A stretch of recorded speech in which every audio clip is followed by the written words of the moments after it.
Time for the J3C Pigskin Podcast. I'm John. Give me 3 minutes. I'll give you my 3 cents. Consider this the audio companion to my weekly college football top 25, which you'll find online at johns3cents.wordpress.com. In golf, they refer to Saturday as moving day because players want to move themselves into contention for Sunday. Well, this past Saturday in college football was more like moving out day for several teams who found themselves on the wrong end of the first major upsets of the season. Look no further than my backyard, where the Missouri Tigers came to town and virtually ended all talk about a national championship for Georgia.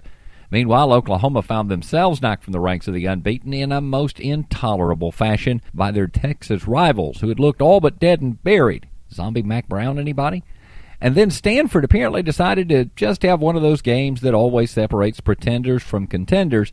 Utah was able to capitalize on it. Hey, at least Michigan fans already pretty much knew they were living on borrowed time, so that overtime loss to Penn State might sting a little less.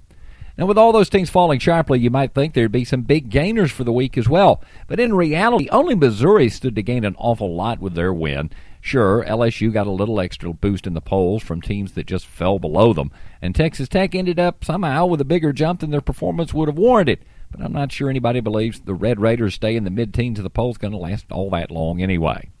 The shakeup could have been even bigger. What if Ole Miss hadn't let one slip away against Texas A&M? Or if Clemson hadn't decided to avoid being Clemsoned yet again against Boston College? Or maybe if several of the top 10 teams hadn't have been off this past weekend. Now, right here, I'd normally go into some lengthy discussion of my favorite also-ran. But, well, how many different ways can I say that Paul Johnson can't recruit a lick and that the cupboard is awfully bare down on North Avenue in Atlanta? At this point, Georgia Tech losing to a team that has any connection whatsoever to the state of Utah really isn't even news anyway. That'll bring me to the J3C Top 25 for the week, where the top 3 teams remain unchanged.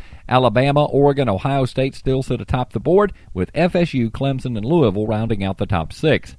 Missouri makes the biggest jump of the week, from unranked all the way to number 15, while Texas Tech climbs 6 spots from 20 to 14. The biggest drops, Georgia falling 8 spots to number 16, and Michigan and Northwestern both falling out of the poll completely. That made room for Missouri and the other newcomer to this week's Top 25, Wisconsin. Of course, remember, you can always find the entire Top 25 each week by hitting the blog at johns3cents.wordpress.com. Looking to the upcoming weekend, there's Florida at Missouri, there's UCLA at Stanford, and a big primetime showdown with Florida State at Clemson. Also worth noting, possible upsets like Georgia at Vandy, Texas Tech at West Virginia, and TCU at Oklahoma State. And hey, look, Syracuse plays at Georgia Tech.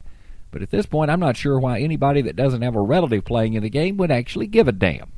I'm John, and that's my 3 cents.